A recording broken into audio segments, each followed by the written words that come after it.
From Einmalines Productions, this is Singletrack, episode 303, and I'm your host, Matthias Eichler. This show is brought to you by Electric Cable Car, your daily source of mountain news and updates on the culture and business of trail running. Here's what's happening at Electric Cable Car. I share some thoughts on the stratospheric rise of NAC, the newish endurance fuel that's sponsoring UTMB and seemingly every other race, event and runner out there. The London Marathon, the largest in the world, has some truly staggering application numbers for this upcoming year, and running seems to be really hot right now, which makes me wonder then if trail running is growing just on the back of the general growing interest in running, or if the sexy visuals of trail running, of runners on mountaintops, and the rise of Gorpcore is getting people out into the streets to run. And finally, I share a few product releases. Coros updates their Vertix to the S2. Hoka releases an even plushier shoe, the Skyward X. Eventually we'll all be running on marshmallows.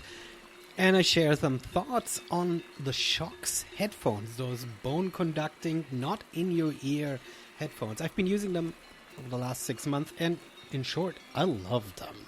The Trail Running Film Festival is still touring, and I hope you had a chance, or get to have a chance, to see our amazing selection of films in person. But if not, fear not. We just open up ticket sales for our online watch party and fundraiser at the end of this month. Visit trailfilmfest.com/watch and get yourself a ticket. Support our Filmmaker Fund and join us online from your couch from May 30th to June 11th. That's trailfilmfest.com/watch. All right, my guest for this episode is Jakob Herrmann. Jakob is race director of the Swiss Alps 100. And he joins the show to share the origin story of one of the most well-known ultra events in the Alps.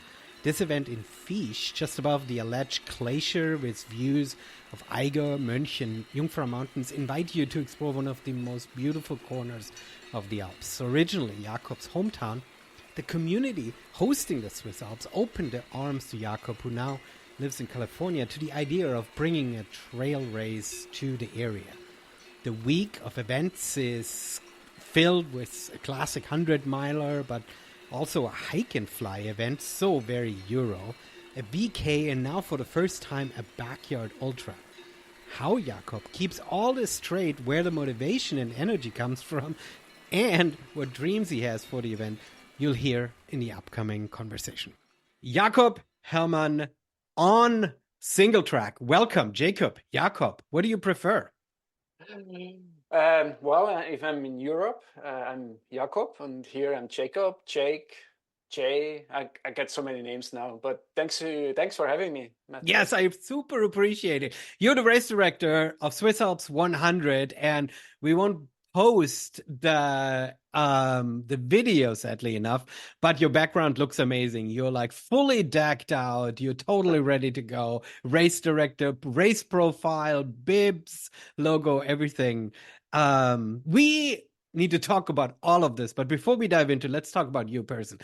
You grew up in Switzerland and you live in California for most of the time of the year. Give us the whole spiel. Where in Switzerland did you grow up?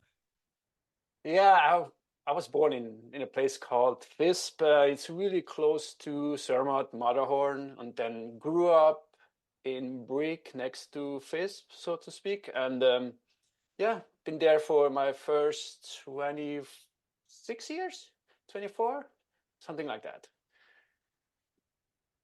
So that area I know pretty well because I stayed in Gretchen for a week when I was attempting Monte Rosa 100K. I failed miserably. Yes. So you grew up in one of the most beautiful areas in the world that attracts millions of tourists, and somehow you decide to move to California. I mean, California is nice, but man, Zermatt region, come on.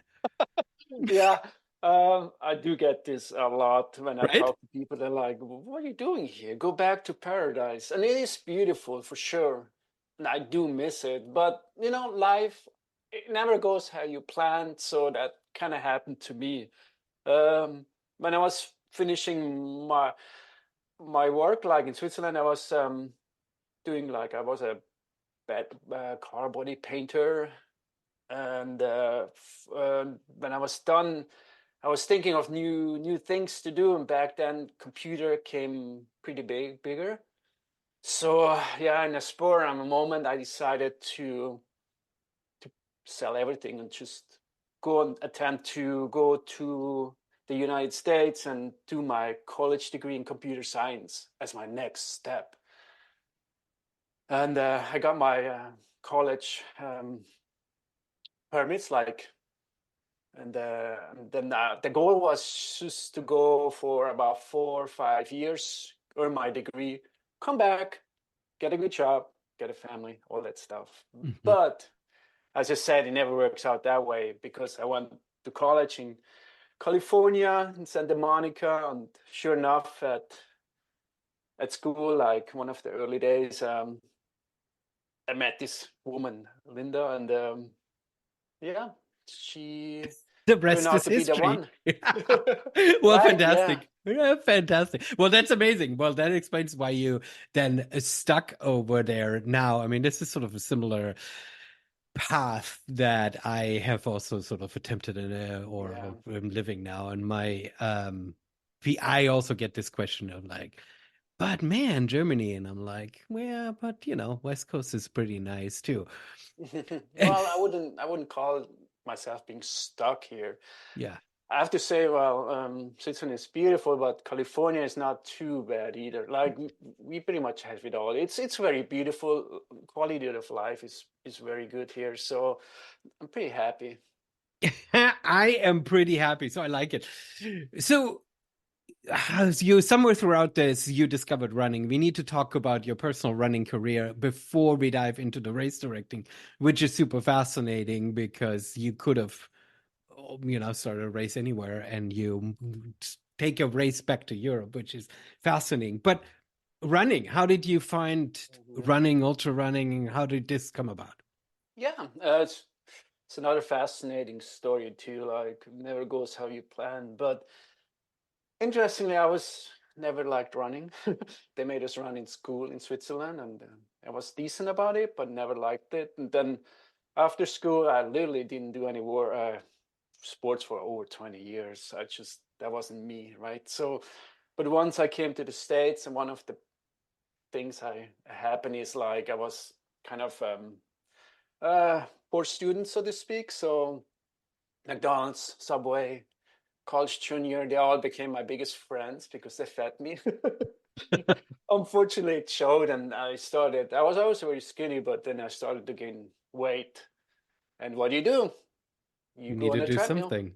Yep. A treadmill. You even I hate started it. on a treadmill. No, Oh my seriously, gosh. like even today, I mean, if I do 2 miles on treadmill, I'm celebrating. It's something I always hated, but I kind of stuck with it.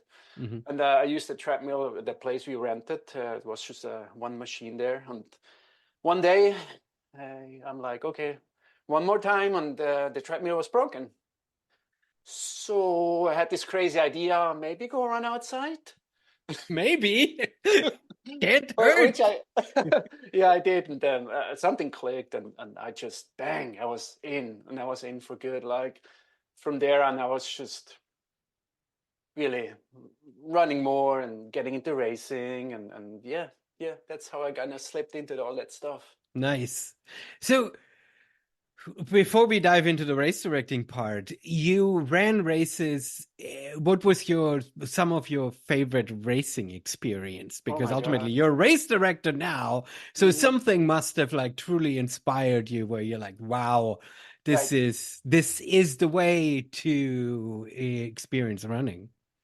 right, yeah, I really liked it, and I got quickly into it, and I felt like I was pretty decent in it because within the first months of literally getting running outside the door, I did a half. Then the next months I did a full marathon, and quickly, like the year after, I did a 50 mile, and yeah, so it has been like 109 ultra marathons now I've done. Wow, amazing.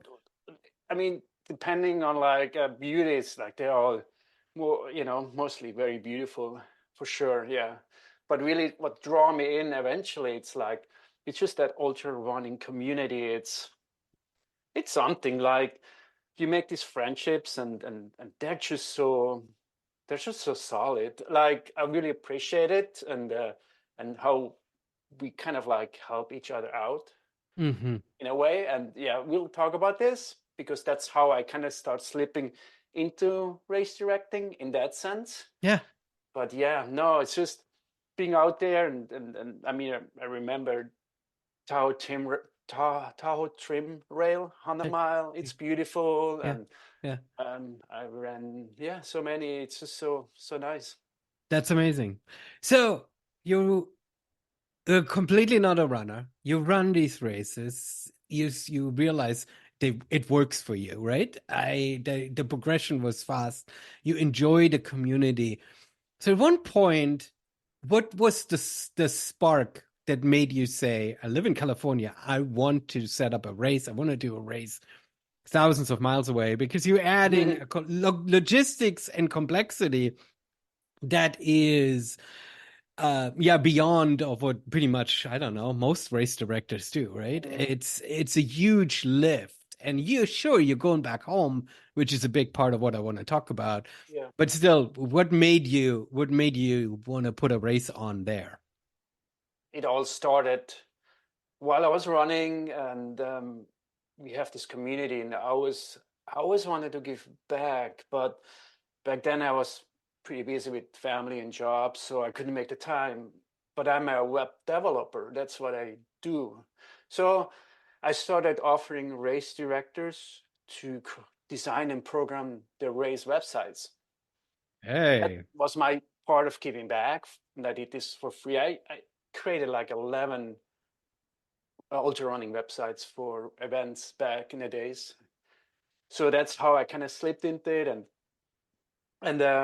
I started talking to those race directors, and especially like Scott Mills. He was the race director for San Diego 100 for 10 years. Tremendous guy. It's just I really looked up to him, and he showed me so much about how to put on an event. So that really inspired me. And then I also started helping AC Angeles Crest 100 with their website, and I kind of got along with their race director, and climbed my ladder, and became like a 49% owner and co-race director of that race. But I always felt like maybe I should, I'm ready. I could put something on my own, but I always wanted to be like something good. Like I could put on a race A to B and just that's it. But Hmm. but I was scouting several years and trying to find something. But especially Southern California was just so saturated with Hmm. races, Hmm. and it's very hard now too with the state parks, with the Hmm. permissions and stuff. So during that time in 2015, my parents came visit me, and then they told me like, yeah, they're getting too old. They're getting close to their 80s. They probably don't want to travel that far. So I'm like, okay, what now, right? Because it's so expensive to fly my whole family of 6 to Switzerland to Hmm. visit them. Then I was like, wait a second. Why don't I try to put on an event in Switzerland? So A, it's beautiful. B, I know all the course. We hiked everything when I was young there. See, I can visit my family, my parents, my brothers, and stuff. And so I'm like, I'll give it a shot. But people told me like, forget about it. Like, it's not sustainable. Hmm. You're so far away. It's Hmm. not gonna work. So I'm like, I'm not expecting anything like grand. I just a decent race with some entries, and that's fine. But I always said like, if there's a big roadblock along the way, I'm just gonna cut it off. Hmm. So I started scouting courses, and in 2017 I had my first race there. And you immediately started with a 100 miler? I did not like. I talked to Scott Mills a lot about all this, and he's such a great help. This guy, he said like, because I was like, I want to have this and that and this and that and this and that, but he's like, dude, no, just start slow, right? Just Hmm. have one event, like one distance, and just feel it out, build from there. Best advice, yeah. So I had a 80 kilometer, 50 mile, Okay. Mhm. first version point to point, and we decided to add a half marathon there too. So I had 50 runners for the 80 kilometers that year. Mhm.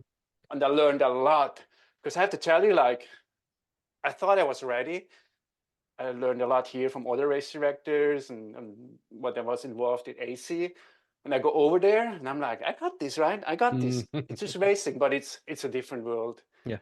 Yeah, I learned a lot. So one big question that I have is like you were gone for many years out of your hometown. When you came back and you sort of presented them with this idea, I mean, how hard was it for the municipalities? Because permitting is so completely different in Mhm. Europe, right? You need to sort of grease the wheels in a very different way. So how long did it take for you to sort of get the approval that this is something that you allowed, especially, someone who hasn't lived in town for a while? I mean, people don't even know you anymore in some respects, right? Exactly right. There were two items which really saved my race over the years. One is their hiking path are organized. They always fix it. Like, for example, in California, if the trails are broken, you might have to get a team out and fix it.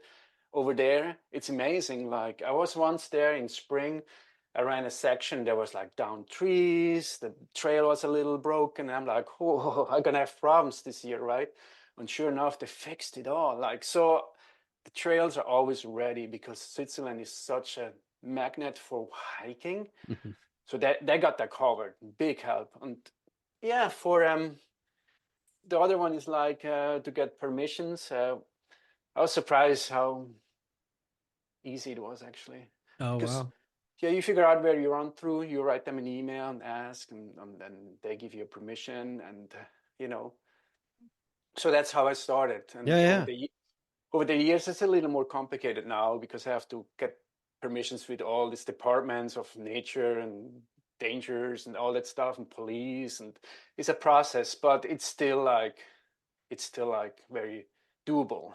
Nice. It's easier than here to get permits there. Wow, that's interesting. Do you feel like that is because you sort of hit the right time? Because now big races are popping up all over the place. Mm. Did you sort of fly under the radar because you said, hey, I'm just trying something small? Or did you immediately go in with that big vision of, look what's happening over in Chamonix and in Cortina. I Mhm. can build this in your community. Just give me the green light, and I'm filling how many Mhm. hotel beds and restaurant. Like, how did you approach this? Because I think many European places would want to see a proposal that says, I'm a tourist magnet. Sure, sure, yeah. I think I always been the guy who's more humble. Like, Okay. yeah, when I got 50 runners the first year, I'm like, this is amazing. If this happens again next year, I'm happy, right? Yeah, I Hmm. can live with this. This is great. I never saw this as a big thing, and I think also the people or people on top, like they probably thought like, yeah, it's just gonna be something that smaller. That's fine, So that's fine with me too. So I never like really thought it would go where it has gone so far in that Hmm. sense. I mean, kudos to you because, yeah, if you build it that way and you don't, I mean, kudos on one side. On the other side, I want to challenge you and ask because it did grow, right? And you're doing a lot to encourage growth at the same time, right? Hmm. Hmm. Um, it is now probably one of the premier events in the Alps, right? Yeah, I wouldn't put it that far. I mean, I put it that at least with let's put it that way. From a marketing, it is very well known here in the US, Okay. which I think, obviously the connections you live over here. But Yeah. still, I mean, it's a well-known event. I mean, it's no UTMB, but Well, I you've think had yeah, success.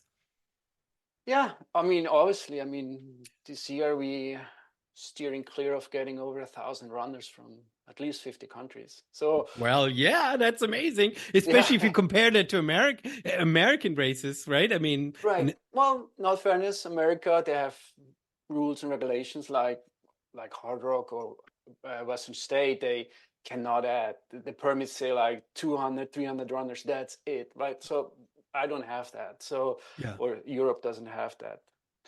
Uh, but yeah, I mean, it's definitely growing a little bit. amazing. So, how many distances are you? How many different races are you now offering? um, yeah, that's another thing. Like started off with 50K, 50 mile, and then next year, the year after, I keep kind of adding a little bit, and then in 2020 we had to cancel Hmm. to COVID, like Hmm. so many other races too.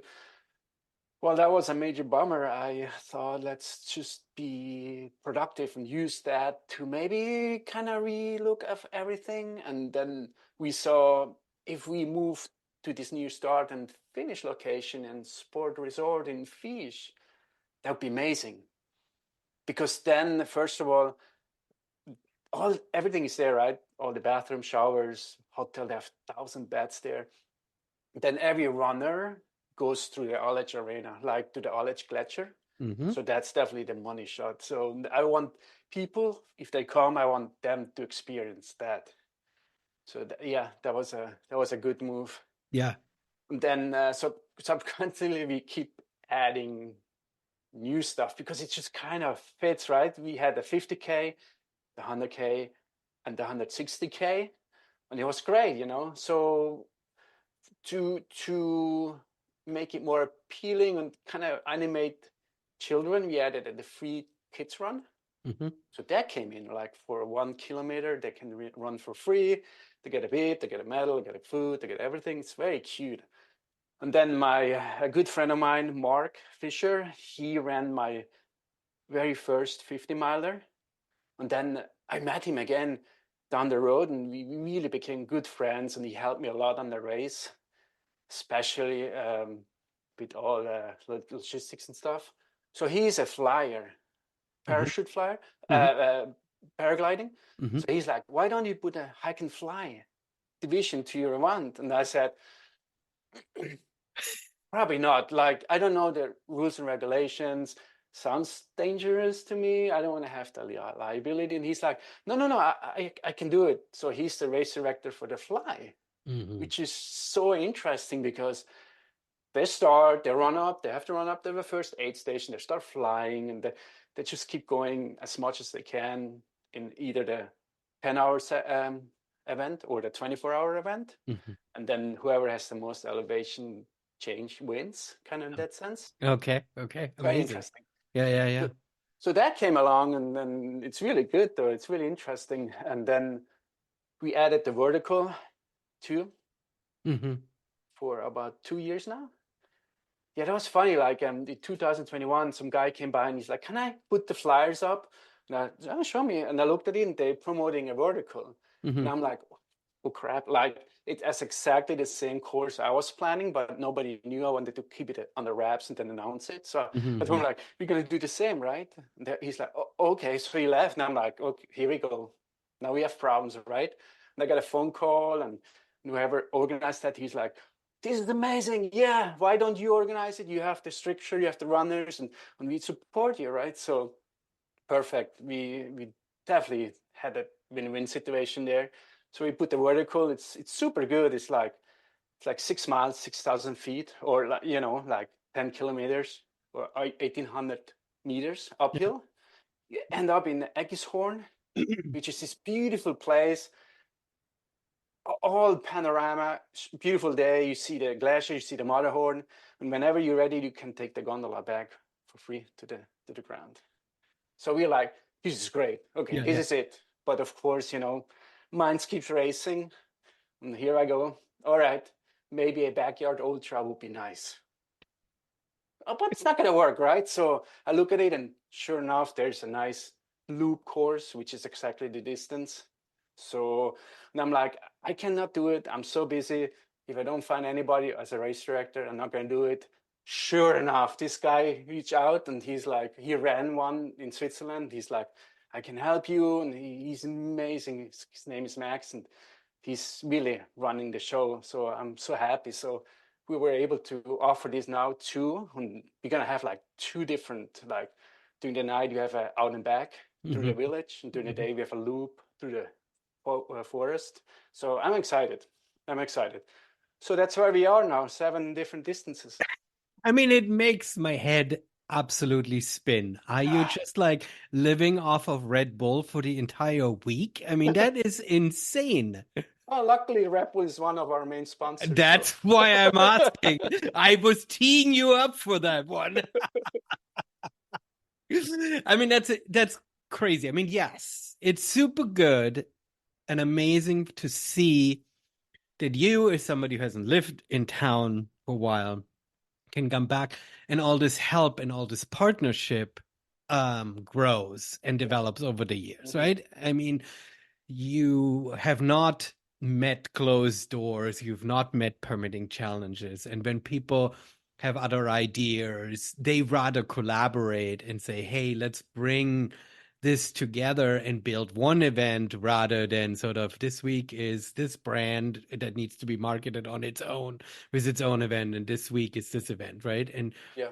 I mean, it shows that collaboration is possible and that not everybody always has to build its own thing and stuff. And so Well, I think that it's beautiful to see, right? yeah, it's great. Yeah. And it's, I have so much love from other races. The first year, I reached out to the Zermatt Marathon, Mm. Gornagard Marathon, and Andrea is the race director. And I'm like, maybe I can have a better price to be in your expo and present the race. He's like, come on over. No worries. No Hmm. payments.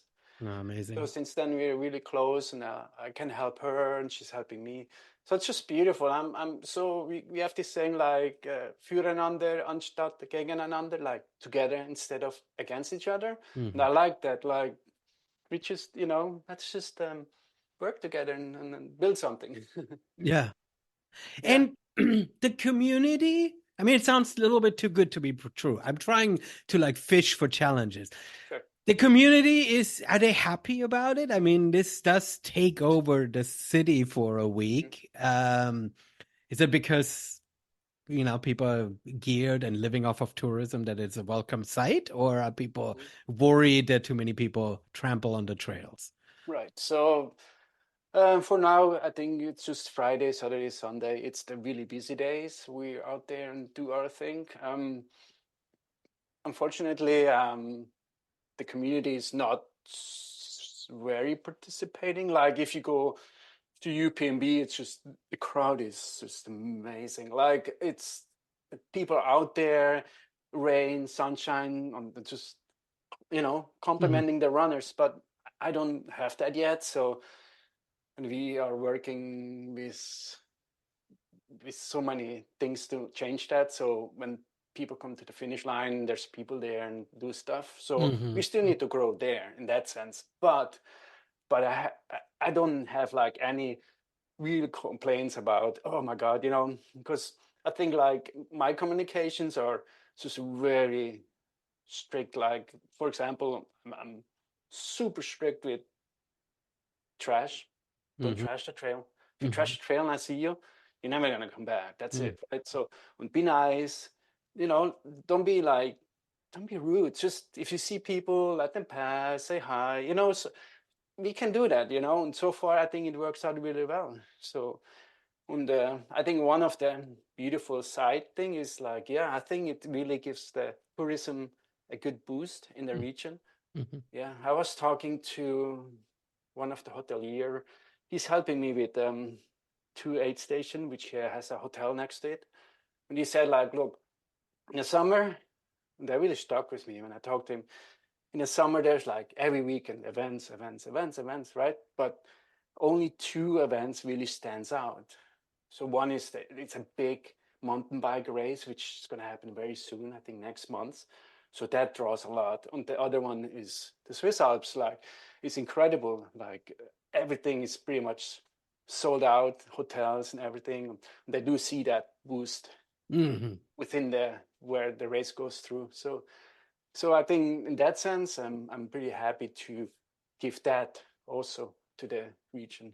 I mean, this aspect in and this understanding of this sort of economic impact that these events can have is such an Mhm. underappreciated aspect of what race directors are doing for their communities. And it's something that I think we here in the US can learn a lot more in the way we communicate about these events, Mhm. right? That they Mhm. are not just flying under the radar and people grab some Starbucks beforehand and McDonald's afterwards, right? There Mhm. is a bigger aspect where Yeah. people come in and they're spending time and are getting to notice the region, and Mhm. they're spending dollars, they're booking hotel rooms, but they also, race director puts a town on the map in some ways, Mhm. right? If you Right. go to a race, then instantly there's that name recognition of that town, and I think that there's a value there that we don't really understand, and um as race directors in the US, and I think Mhm. in Europe that's something that's well documented because these communities are so much more dependent on tourism. So if you bring and fill the beds, obviously then they're Mhm. happy, right? No, I agree. Yeah. I mean, as I said, I ran so many races. I ran like 2,500 miles in the United States. So I would say 90%. You just like you get up. I usually get up 2, 3 in the morning, drive to the start, run the race, get a little rest, and then drive home. Just like that, right? There's different events. Like I mean, obviously, Hard Rock, Western State is a little more involved to that. But in Europe, yeah, it's a little different. Like especially us, we turning out to be more of an vacation race. Hmm. What people do, like because they do, we have like 47 countries right now Hmm. who's going to participate. That's going to go up to like 50 plus. And then I think a lot of people tell me like, well, let's just come for 2 weeks with the whole family. And then, yeah, maybe daddy, mommy's running a little race and the rest is just family. And we're so perfect with Fish and the sports arena because it is so family oriented. They have like so many activities from swimming to mini golf to parks and everything. So I know a lot of runners. Daddy's doing the 100-mile run, and mommy with the kids are doing other stuff there in the region. So that's, I think that's very beautiful, and that's definitely what I want to pursue better, right? To Hmm. offer that kind of like, come check it out. Don't just come and run and go. Just stay and yeah, and discover the region, discover what we have. We have so much to Yeah. show. Yeah, yeah. I mean, this is definitely like a good tourism region understands that, right? And is able to sort of incorporate these other aspects, everything from even giving discounts to restaurants for, bib holders or something, right? There is a way of sort of enticing people to stay longer, but you also need to have multiple offerings, as you say, right? If you have a race in the middle of nowhere, where there is nothing there. You might sign up to run it because it's beautiful, but you're not going to bring your family. You're not going to bring anybody out to spend 3 days sitting at the side of a dirt road next to a freeway, right? Right. I mean, if you bring your family out and you're going to be gone on vacation, completely trashing yourself as a racer, became totally useless afterwards, Right. the Yeah. and beforehand, because your basket case then you want to make sure your family has a good time, right? So that Exactly. obviously works in the Alps, and it's always something that has attracted me. So now you're establishing this race more and more, but you're still able to manage the event completely from living in California. How many weeks, months are you actually now back in Switzerland?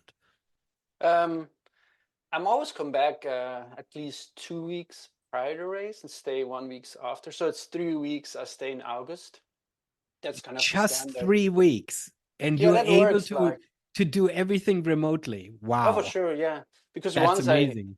once I fly to the race, I mean, 95% is truly organized. It's ready to go. Everything is where it's supposed to be.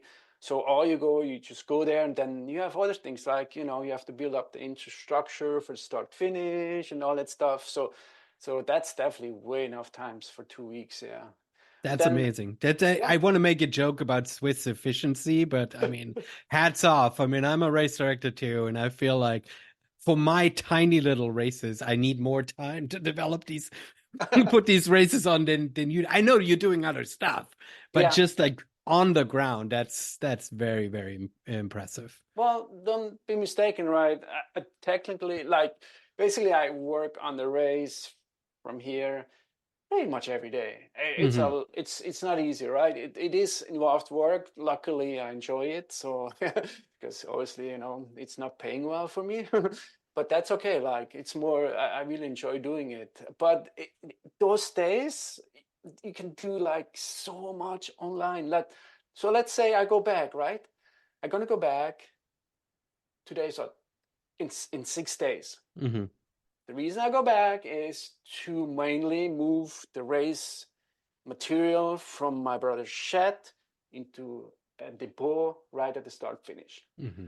So that involves I have to get like new organization on the race material, and because they're gonna use the little own package stuff to put it away. So I'm getting this all done here, right? I order what I have to order, and I organize what's where, what's why, and basically when I go there in a week, all I do, I just execute. I'm not gonna go there and stay and like, okay, now what? Oh, I have to do this. This is no. It's just how you get ready for it, right? Hmm. So you can really execute on that. Obviously, there's things always going wrong or deter or new stuff is coming up, but yeah, no. When you're ready, you're ready, and Yeah. that works well like that. I mean, that is true that my most of the work these days is anyway done on a That's computer. insane. So you can do it anywhere, right? And Yeah. you really want to maximize your time when you're then over there to Hmm. really do the practical stuff, Right. right? If you just sit around and do computer work, you can also be home. Well, that's absolutely amazing. Yeah, yeah. And on top of that, I mean, I have a team of 10 people over there, Hmm. which do help during the year too. Hmm. So that's definitely helpful too. I mean, it's fascinating to me. I'm going to bring it up again that you are getting permits and stuff without having to show up at city council meetings and having to, be at the right restaurant at the right time in order to shake someone's hand or whatever, right? Well, don't jinx it for me, right? That's it. No, Oh, I think you have to be here. Oh, shoot. oh yeah, yeah, right. It's like No, no, no, no. it's just there is sort of this. I don't know. There's this sort of stereotype, right? That in smaller towns, the way things are done is right that you have to go to high school with the mayor's daughter in order to get the permit to get Oh, well. something done, right? And Yeah. for you to be able to Mhm. get sort of do this is amazing. So. Yeah. Let's talk about the race for runners. We've talked about the logistics behind it because I, as a race director, am super fascinated with that. Let's you sell the race to runners. We've got a lot of Germans listening to this podcast, a lot of Americans. So we've got a good diverse crowd. Hmm. Swiss Alps, why should, not why, that's the wrong word, isn't it? But sell it to people because most people know um races in the Alps and they know Lavaredo and they know UTMB, and then afterwards it gets thin very quickly. So, Hmm. what makes Swiss Alps Swiss Alps?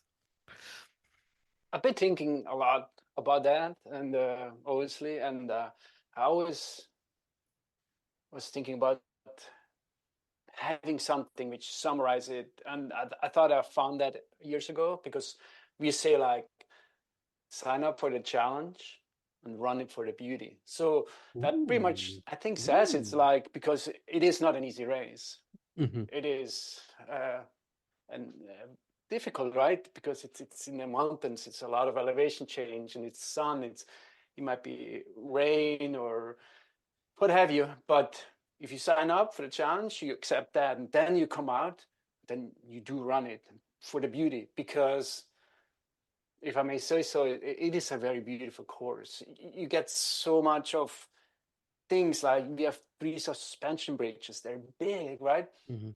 The 100 mile runs through a dam on top of an alpine dam. It's like, whoa. And then you go to villages, you're on top of the mountain, you're down in the valley, in the green and everything. So that's the beauty. You can run, right? On top of that, I know like there's a lot of races like UTMB and stuff, and it's insane. Like there's like over 10,000 runners. So we try not to do that. We try to give this family kind of feeling like we are professional. We care about safety. We spend over 10,000 Swiss francs on safety only. Mhm. Uh, but we are approachable, right? Everybody can reach out to me. I answer Mhm. questions and stuff.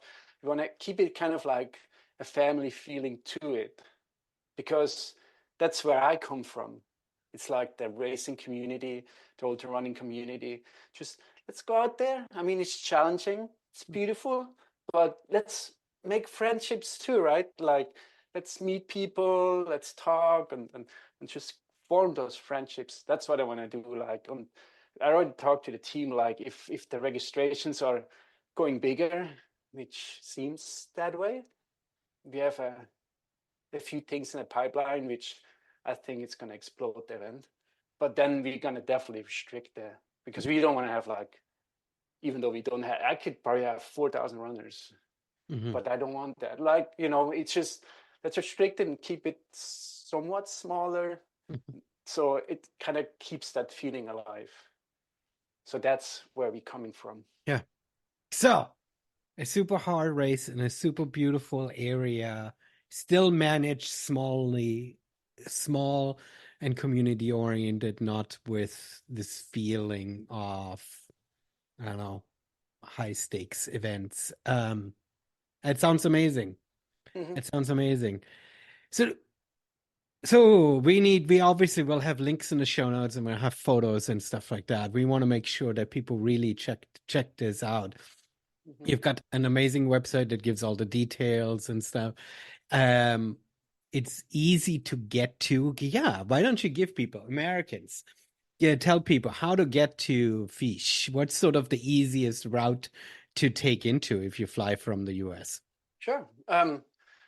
You could either land in Zurich or Geneva. That distance-wise to get to Fish is almost the same. I personally recommend Zurich because one time I booked for Geneva, and my stop was in Zurich, and I could just drive from there home, but I had to go back to the plane and fly to Geneva and then drive. Like, so Mm, that could happen. So Zurich is beautiful, and if you do take a car, that drive from Zurich to Fish, you go. Even that is already like a spectacle. You go by the Vierwaldstätter See, it's so beautiful, like scenic, right? You mhm, go over passes, and it's just that. But if you're more into environment and you want to take the train, that's fine too, because you just take the train. It's a 3.5 hour train ride to Brieg. On mhm, Brieg, you change train to a smaller one, and it's like, I think it's like 40 minutes. mhm. And here's the kicker: we have our own train station. It's insane. Like, we literally have a train station at the start and finish line, which you It's can. it's not insane. That's called Swiss, right? I mean, your trains are legendary. Yeah, yeah, you can count on them. They're super clean, Yeah. all on electrics, which is produced from renewable energy and stuff. So if you're conscious of that, and maybe we can talk about our green commitment too, because we Mhm. are Yeah. super conscious of that. So yeah, you have that opportunity. You're not going to be some train station, then you have to get like a taxi or what have you. You literally just walk up the street for 5 minutes, and you at the start finish. And if you have a room there, the resort has 1,000 beds they rent, then I mean it's just very convenient. I mean, yes, it's perfect. No, it's perfect because it takes a lot of stress out from Mhm. the runners, right? Runners who are choosing races, who are choosing these vacation races, these big destination races. The stress level to trying to even get to the start line is often more than actually Mhm. running the race. We That's train to run races. We know what we need to have in our vests, and we have aid stations that help us refuel. But trying to get sort of to the start finish line, trying to understand the logistics of a different country, different language, different culture is very stressful. And it's a race in itself. exactly. And so I think a place that can sort of has that convenience, if you will, right? I mean, it's luxury. It's Oh, right in some we're gonna respect. put we're gonna put a new level on that because I'm talking to the public transportation system, and what I want to get is like I would like to have runners to be able to take the trains for free.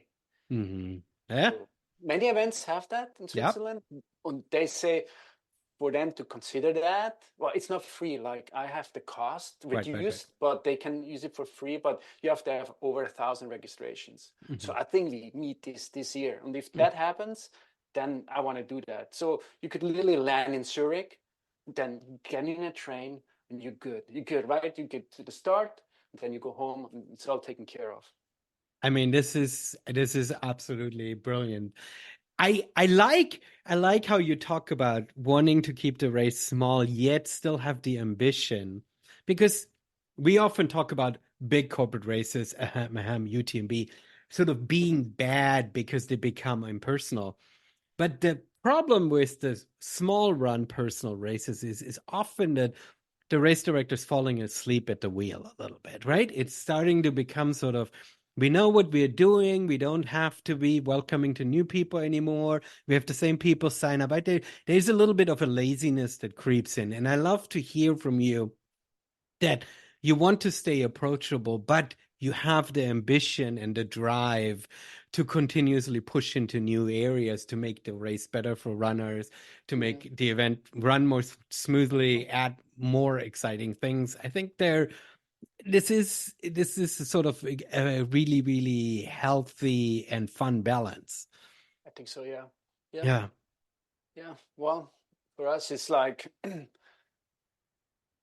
the beauty of the race and the participants and everything comes excuse me, comes with a price. The price is like environment, right? So because they fly, they drive, they consume everything. So we'll talk about this, but yeah, so we want to be conscious about that too, about if we don't have like 4,000 runners, we only have, well, our goal is like if we get to the point where we do restrict registrations, then we were setting the sign up to 300 runners each distance. So that's way less. It's probably like 1,700 or so.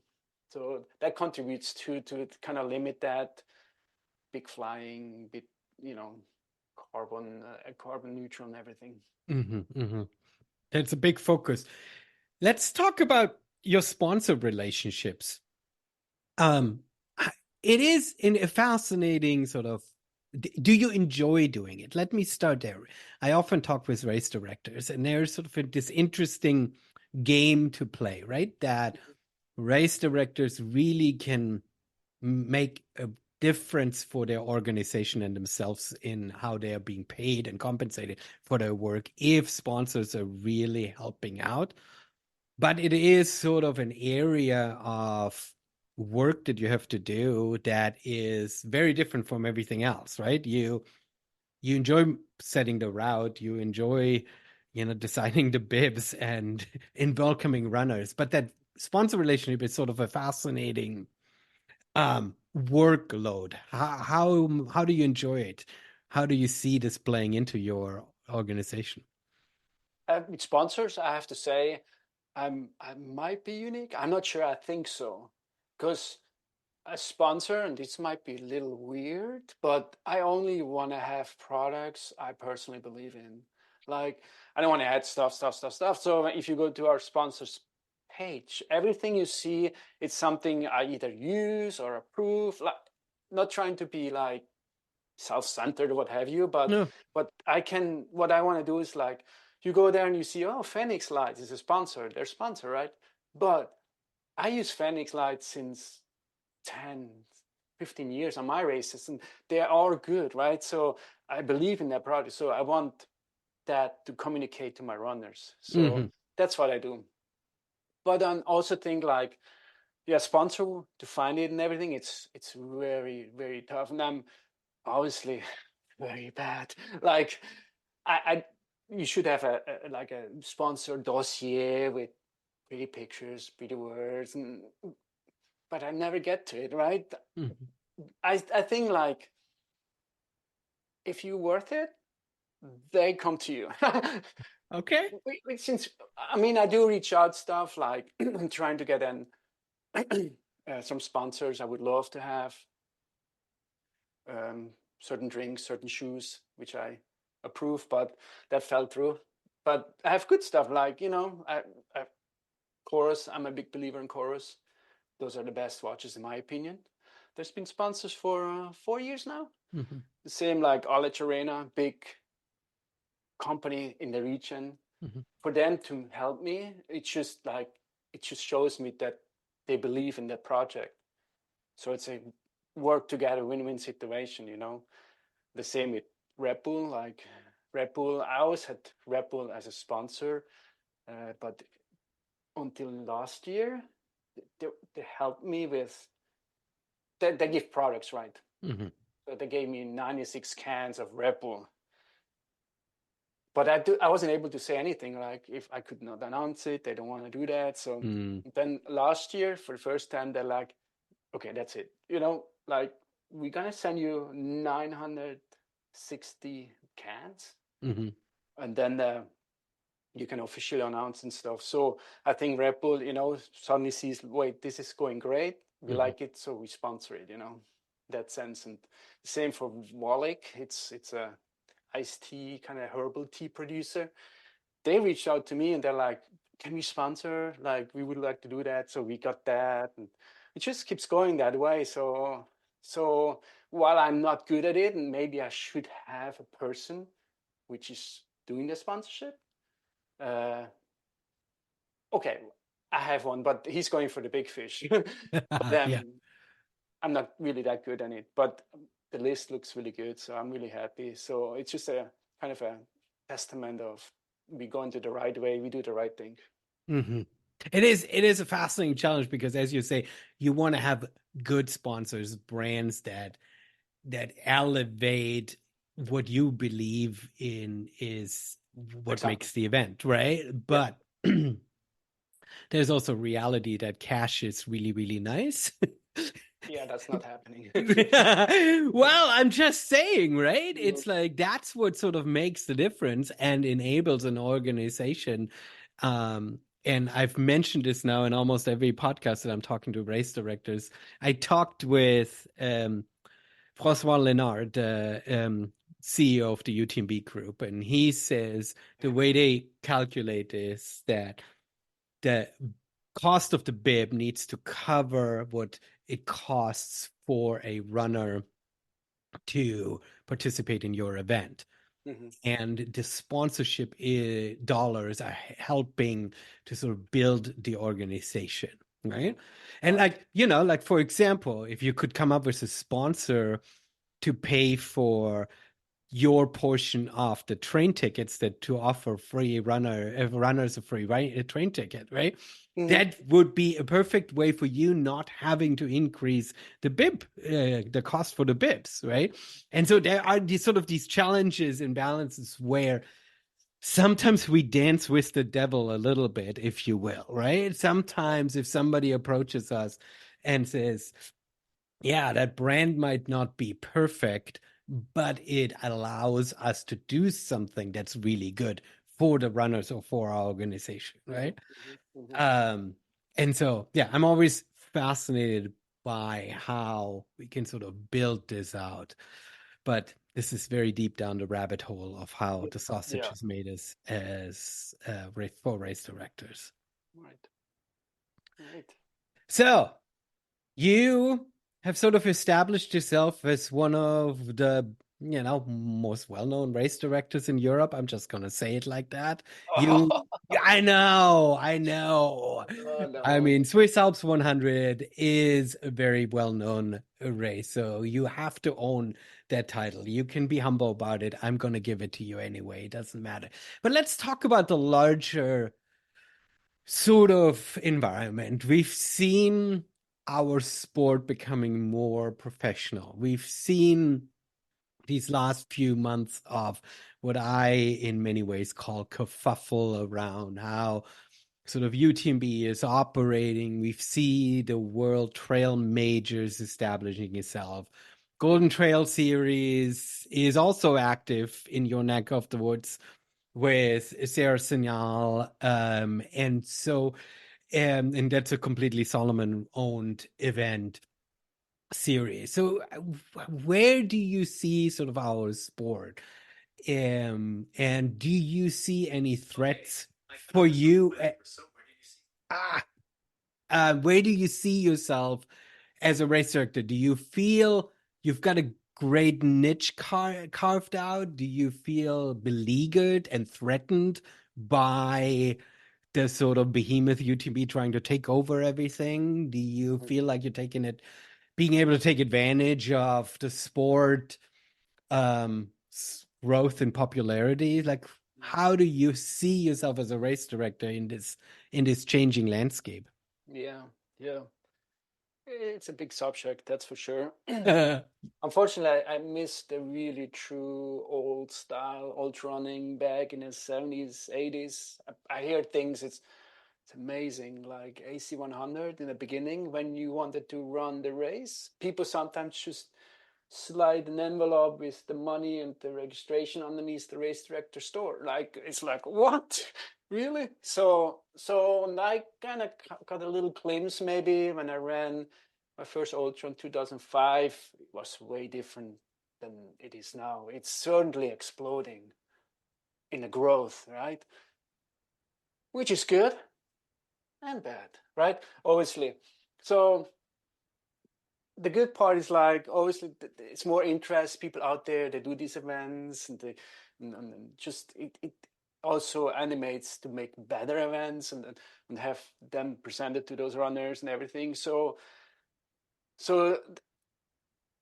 and the events itself needs to kind of step up too and present something to those runners just to get them come sign up for your race.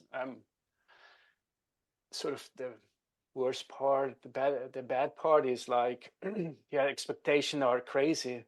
Um, when I run, I don't care. Like, it is what it is, right? I go to an aid station, and if there's something, then there's something. If there's nothing really, then there's nothing, right?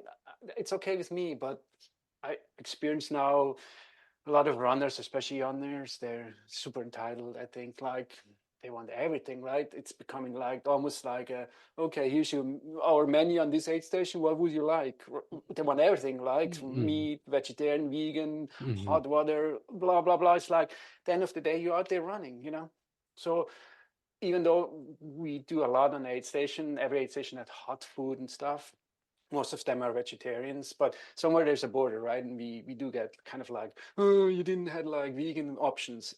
Okay, so you knew that, we say that, make your own preparations. And also, like, sometimes weird. 2 years ago, I got an email, and he's like, and it's not like something like people know him or anything. He's like, I'll run your race, but you have to pick me up in Geneva and drop me off personally. I'm like, I mean, I need to not reply to that email, obviously.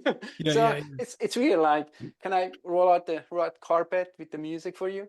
Mm-hmm. So that's kind of like the other side of the story, right? In that sense. So It's interesting. So are you experienced, especially as a race director, are you experiencing sort of an increased entitlement, if you will, by runners maybe, as our sport grows? yeah, obviously not across the whole board, but there's Yeah. definitely like that group who expects like a lot. Mm-hmm. Mm-hmm. And I get a lot of emails, like, they just everything's on their website, and they like, where can I stay? When is the starting time? So I answer those, but just go look at it, right? So they think, like, we have to kind of serve them Yeah. personally, just to have them be there. So yeah, that's that side of it. And do you have any relationship with other race directors? Do you feel like, how is the landscape in Europe? Do you feel like people are looking at UTMB and emulating it as a North Star, being inspired of what an event could be like? Or is everybody looking at the UTMB and saying, okay, has jumped the shark. This has gone way too far. Yeah, I don't talk to many race director in Switzerland per se. Like, just I talked to Andrea from the Zermatt Marathon, Hmm. so that's that. But I do see, like, I read stuff on online social media about what's happening UTMB and what they do and stuff. So that's where I get all the information mostly. Yeah. Yeah. So um, they, I mean, especially UTMB, yeah, they maybe did a few things wrong, but I mean, they still provide a race, and they still, like, you go there and you have your time. It's a good time. So and it's maybe sometimes hard for them because they're just so big. I would Hmm. not like to be in their position, right? Because there's so many angles, and sometimes I even think there's something which people fabricate, just trying to hurt it, which is not true, and somehow, like, it's boycotted and all that stuff, and Killian Hornets email to all their runners, let's not go. Like, it's kind of, I don't know, like, it's that. If you like it, go run it. Hmm. If you don't like it, don't run it. Like, there's so many other options, right? So that's just that. They do them. What they do, they do. If you like it, great. If not, great. Right? So Yeah. so that's my opinion. And being threatened by that, I don't know. I don't tend to think that about this stuff, right? End of the day, it is, right? It's like, I don't know what the future looks like for my race. I think we're pretty solid, but yeah, somebody could just come in, something big, step on our foot and push us away. That's an yeah, that's it. Could be, I don't know, right? Hmm. Or maybe, maybe the local people start pushing back, and for some reason they don't want it. So for now, the ship is going right, and then we have this experience, which I feel like we go along with the runners, with the locals, with the government there. So we just have a big party, right? And we have a good time. And as long as that goes forward that way, I'm on it, right? So, but I'm not a dreamer, right? One day, I mean, nothing lasts forever. Hopefully, this lasts longer than last long, right? Yeah. And I'll do everything I can to do that, but you never know. But that's okay too. Yeah. So UTMB hasn't reached out to you wanting to buy your race. No, no, mm-mm. Ah! I don't think they have enough money. I'm just kidding. No, just totally kidding. No, no, it's not that. Like, they Well, haven't. it's interesting. It's an interesting and very relaxed perspective because I think there are some people who are definitely hot and bothered about everything, and they're worried about every Mhm, sort of possibility, and they don't see themselves in a healthy position with their own brand and with their own event to sort of mhm, being able to sort of right, maneuver themselves around out of that, and for you to basically say, look, um, I'll I'll I'll I'll take it every day at a time, and I sort of right. build my own thing, and I'm not really looking at other events, right? Even though you are clearly inspired, right? You're adding the backyard ultra, Mhm, so clearly paying attention to sure. what runners are interested in, and giving them options and stuff. So I think that's Right. um it's an interesting place to be in. Well, so this is great, right? I do this. It gets a little bit of attention. I enjoy it a lot. I mean, last year we had Kevin Schmidt run, and his wife Courtney Walter paced him, and that got a lot of good thing, right? Hmm. And this year we already have Carl Sabe. He is the Hmm. Hmm. Barkley finisher. Yep. He's running it, so exciting. So this is a lot of fun. But at the end of the day, right? I spent so much time on this, so much effort, so much sweat and tears that it's nothing come back. So financially, purely, it makes no sense. Absolutely no sense, right? This is actually like, oh, why do I do that? But this is for me. I still, even though I want it to be professional, right? It's still like my sidekick. Hmm. I have my own other thing going.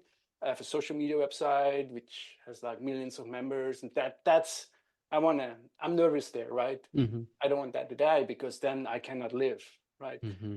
But this is good. This is great. I want to do it, keep doing it, have fun, and then we'll see where it goes, right?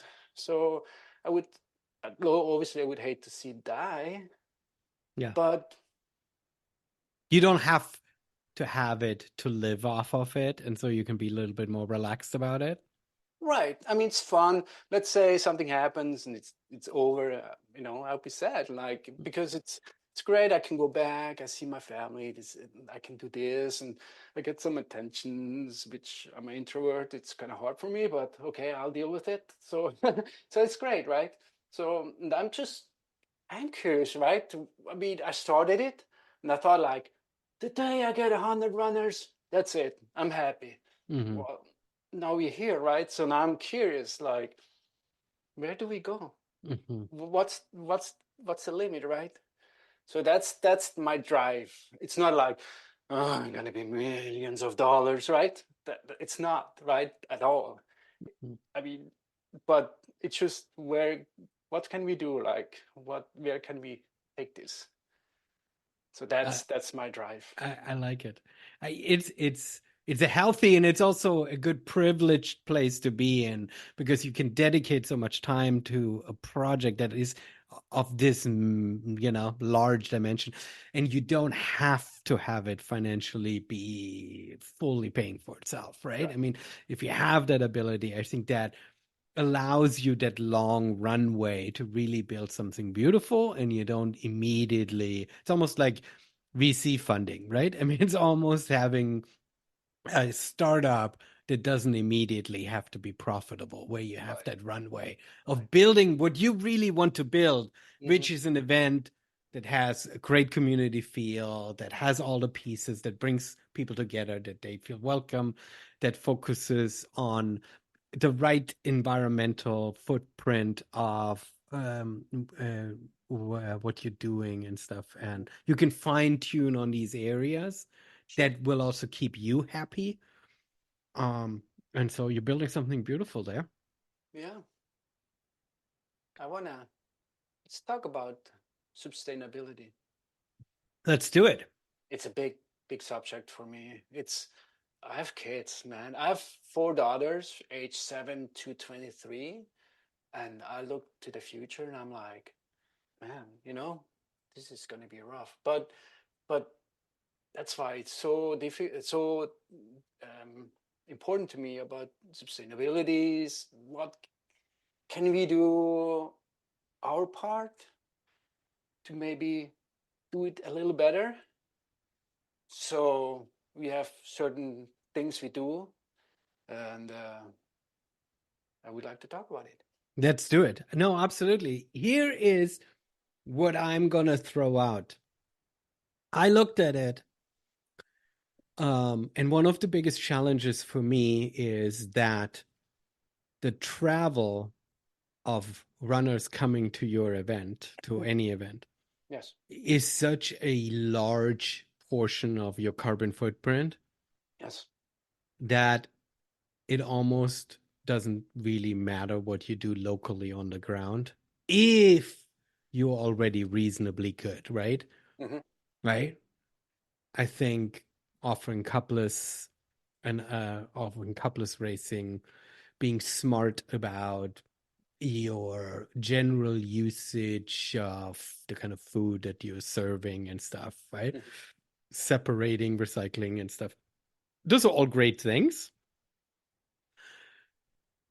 but it's the travel that kills the That's it. entire footprint, right? That's it. You name it. We do a lot. Like, for example, we all our one-time use stuff, like utensils and cups and stuff, they're non-plastic whatsoever. We actually teamed up with Kiss. It's a company in Switzerland who produces that. I mean, there's zero plastic, they're decomposable, and it's so that's a good solution. And even there, like it's pretty expensive for me to get that. I could get it in China, right? For like Mm-hmm. maybe half the price, same product, but then they have to fly it. So I don't want to do that either, right? So we do this. It's one step for us to get less on plastic in landfills.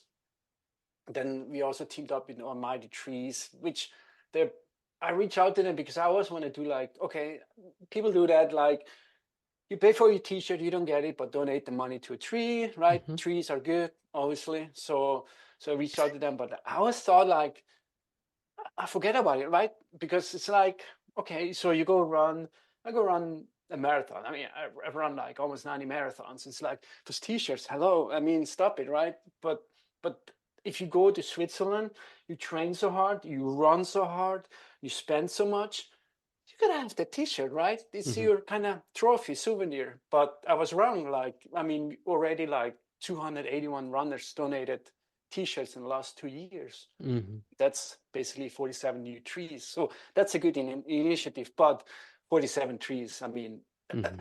right? Mm-hmm. Mm-hmm. But okay, something small again. But the same we do with markings. Like markings, it's just a big thing for me because most races have like this, they use the marking once and throw it away, Mm-hmm. plastic products and everything. We don't do that. We have flags with bamboo sticks, so 95% we reuse. Obviously they break sometimes. Or we have like ribbons made of fabric and reflective. We hide them up with a how you call it, like Clothespin? yeah, Mm-hmm. and they don't rust nothing. I mean, we're gonna use them for years and years and years. Yeah. The same with aid station. We have like 13 aid stations. Most races, they have like 13 more uh, generators.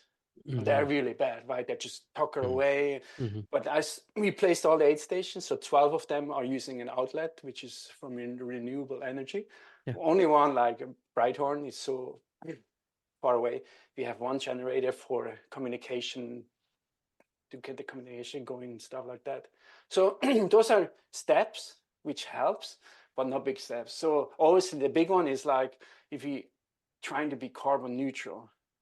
That's the thing. And there are calculators out there, right? I Mm-hmm. could use a calculator.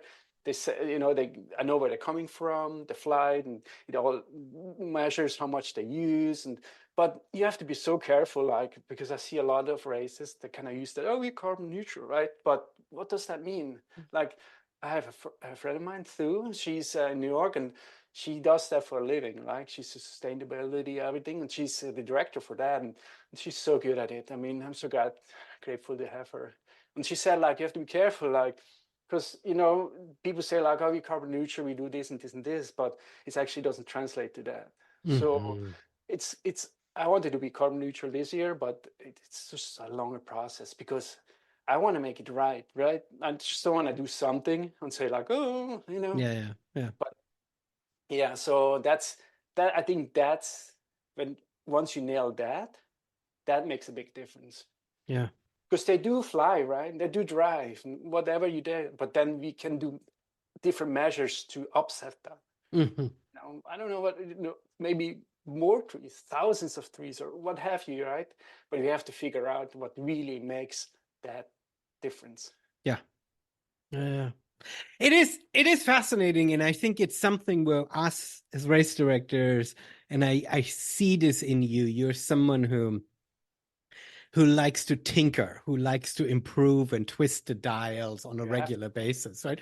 And I think it's a super valuable and important one to um, twist rather than like making the finisher trophies more pretty than last year's or whatever, right? mm-hmm. I think there are ways of where we can sort of do something that feels like we are really doing an important work. And I think in the end, most runners are happy about this, right? I mean, I think all of these um, decisions that we're making as race directors on the ground, they only improve the racing experience. They make it harder, and it's sometimes a challenge, sometimes a financial challenge to obtain the more environmental friendly product as opposed to getting the cheap shit somewhere, right? Yeah, true. Um, but it's worth it in the end. It makes for a better racing Yeah, experience, I a think better I think you're community right. experience. I mean, you also like the runners have no choice, right? If I go like I gotta go run the Lago Maggiore International Marathon while I'm over there, right? So I drive there. It's a 3 hour drive, and then I wish they would do something because cannot really do anything to do that, not do that, right? So that's what I think. It's the runner appreciate when we go that steps because that's really to the organization to establish. So this month is Earth Month, right? So we already every week we publish something we do towards sustainability, right? And I see with the likes, with the comments, with the reactions that people do like it a lot, yeah. Mhm. So they do appreciate it. Yeah, it is important work. It is lasting work, and it's also a sign for racers who might feel inconvenienced, right? You were talking about the entitlement of runners earlier, right? That's like you might feel a little bit inconvenient. Oh, now I have to have a reusable cup rather than just being able to go to an aid station and use 5 plastic cups, right? But I think it shows a deeper level of caring by the race director. And I think as a runner, you should, in general, feel better taken care of, right? And I Mm-hmm. think because we as runners, we're part of this environment, men too, right? So for you to care and sweat these small details means you sweat the other details on a Yeah. larger scale too. It I pays mean, for itself. yeah, it's funny. Like everybody's like, "Ooh, I ran on the alleged glaciers. Like it's so beautiful." Yeah, it is, right? It's beautiful, and we do that. But what we do causes for the glacier to melt. I mean, Hmm. that's what we understand today. And then while you do and enjoy that, then you have to be aware that we have to do something to preserve that. Hmm. So that's where everything kind of comes back to first full circle. Yeah, absolutely. Yeah. Well, Jacob, you've got your hands full. You're about to fly back over there to do some reorganization. I I would have wanted to ask you as a final where you see the event in 5 or 10 years, but you've already laid it out so beautiful, right? Right. Um, I feel like you people should really take advantage and look at this event, put it on their calendar. When are the dates for this year's Swiss Alps? Right. We always at the second weekend in August. So this year is 9th to 11th in Okay. August. Yeah. Well, I should say 8 because the backyard ultra starts on Thursday. So that's On new. May. Perfect. Yeah, yeah, exactly.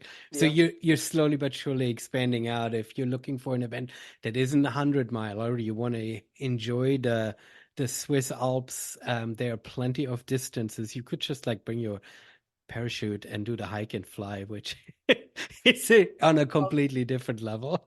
it never stops. I have another idea. You see, I figured Right? that it never Like, stops. help me. But Help me. it's fun. Like it's just at the end of the day, let's just do that, right? I mean, we just gotta be a big kind of family community, and we do this. It's hard, but we can do it. So, haha, us, right? We're good. So, but enjoy it, and just you know, it's special, right? To do this stuff, to be there, and it's very very special. Yeah.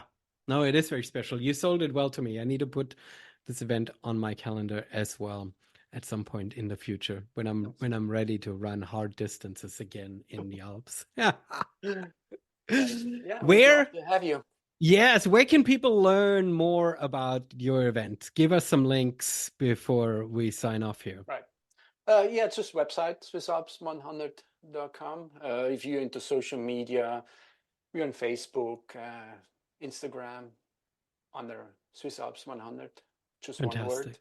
We used to be on Twitter for X now, but we kind of stopped that for now. Mm. So, but I think Instagram is the best way to go. If you don't do social media, just go on the website. If you have specific questions, just click on the team tab. You see my pretty picture running on the Matterhorn, and there's my email address if you have questions. reach out, and definitely would love to talk to anyone. Fantastic. So if you're looking for a racing event in Europe that is decidedly different than the madhouse that is UTMB in Chamonix. If you're into that, that's fine. No, exactly. If you're looking for something different, because your event still allows you to send somebody, have somebody send you a direct email and reach out to you. Yes, unless they ask you to have you pick him up at the airport. That's not a service you're not providing anymore. No, now we just sent the helicopter. Oh, there we go. Absolutely. Yeah. Exactly. I saw Air Zermatt was sponsoring, so I think you're well taken care of running the Swiss Alps 100. Jakob, thank you so much for this incredible conversation. I very much appreciate your time. Oh no, thank you. It's always fun to kind of share a little bit and talk about this stuff. It's good stuff.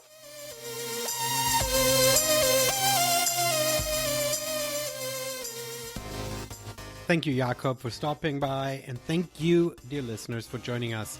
To learn more about Jakob and his event in the Swiss Alps, visit SwissAlps100.com. Follow the event on Instagram to get an idea of just how beautiful the area is. More links and info in the show notes at singletrack.fm. This was Singletrack, and I see you over at Electric Cable Car for daily trail and mountain news. I'm your host, Matthias Eichler, saying auf Wiedersehen und tschüss.